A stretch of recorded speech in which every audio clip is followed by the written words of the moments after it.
ওই যে আমার পাশে হাইটে গেল, আমি রোজা রাখছি, ও জানে না? ওরা সালাম দিল না? এই বেটা, আমি যে রোজা রাখছি এলাকার মানুষ কি জানে?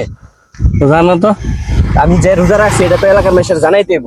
আমি একজন রোজাদার ব্যক্তি। আমি জানাইমু, হ্যাঁ, জানাইমু। এক্ষুনি জানাবি, প্রত্যেকটা মানুষে জানবো এলাকার ভিতরে ঠিক আছে, যে আমি আমি রোজাদার জানাইমু, ব্যক্তি। এক্ষুনি জানাইমু। চল এলাকায় বাইরই। হ্যাঁ? কি রে, এই, ওই যে আমার পাশে হাইটে গেল, আমি রোজা রাখছি, ও জানে না? ওরা সালাম দিল না? সালাম দিলি না কে? রোজা রাখলে সালাম দেওয়া লাগবো। আচ্ছা, সালাম দেন। আসসালামু আলাইকুম ভাই, ভালো আছেন? এই সালামে তো হইব না, আগে কেন লাগে সালাম দিলা না? তুই সালাম দিলি না কে? আমি এই যে একজন রোজাদার ব্যক্তি, মাথায় টুপি, দেখছো? বাপ দেখে মনে হয় না আমি রোজাদার ব্যক্তি? গত তো শিখছ নাই? কারণ বিষয়টা এটা না ভাই, এলাকায় কি আপনি আল্লাহ রোজা রাখছেন? তাহলে ভাইয়ের বেলা আমি একজন সবাই জানে। রোজাদার ব্যক্তি, এলাকায় কেউ না রাখলো কেউ নাও রাখতে পারে, আমি যে রোজা রাখছি রোজা তো এটা আমিও তোমার রাখছি, জানতে হবে। রোজা তো আমিও রাখছি নাকি? তাহলে তুমি সালাম দিলা না? আপনি সালাম দিলে দিছেন, আমার রোজা রাখছি না, আমি যে রোজা রাখছি সালাম দিছেন। এই ছেলে বলো না। বেয়াদব, এই ছেলে বেয়াদব।